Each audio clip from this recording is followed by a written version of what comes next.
besides geotagged images, what are some ways to increase your proximity radius for keywords? Well, content. Besides the geotagged images, it's marketing and using the content marketing and using the terms that you want and the locations, like the the names of the cities and the locations that you want to rank in as well, or generate leads from, right? So, I mean, for example, guys, I've talked about this in the past, but the near me keywords, if you're doing, again, almost everything I do is for contractors, but if I go into GMBN sites, I see all the time, like 40 to 50% of the search queries in GMBN sites that have brought exposure to that maps listing have come from near me or variations of the near me type of key search query.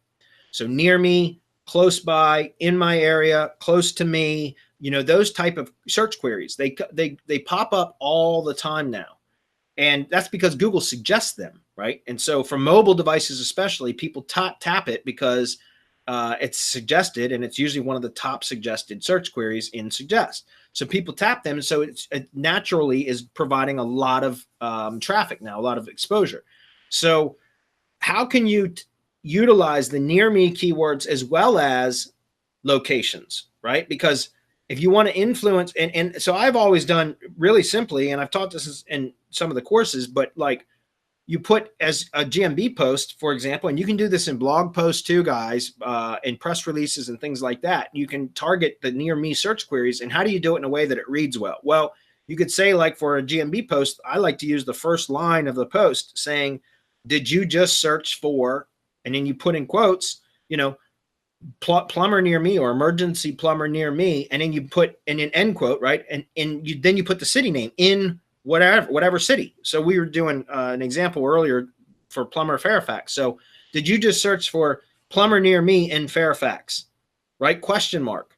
So now that reads well. And now you've got your keyword and the near me keyword, which is generating a shit ton of traffic anyways. And you've got the city that you want to promote, that you want to get better results from, more leads from, rank better, whatever. You've got the city name in there appended essentially or direct, in close proximity to the near me keyword search query. So my point is that's how you do it, guys. And you can also make sure that you're not only geotagging the images, but you're using those types of keywords and like the alt text. You can add those keywords in the metadata of the images as well. Does that make sense?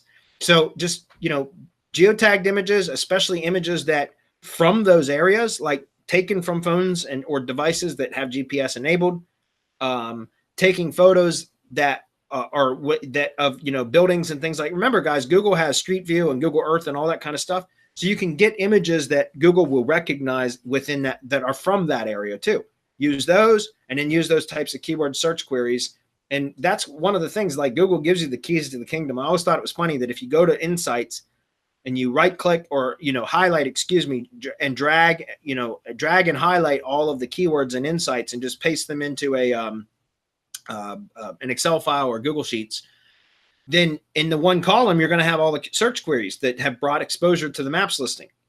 And if you start targeting those in GMB posts, you get more exposure for those keywords. I always thought that was funny because it's like Google's telling you, hey, here's the keywords that are bringing you exposure in maps. If you target these, we're going to give you more exposure. And I always thought that was funny, but it's true. And so you can manipulate those by appending different location modifiers to those keywords, especially near me keywords, and it works really well. Okay.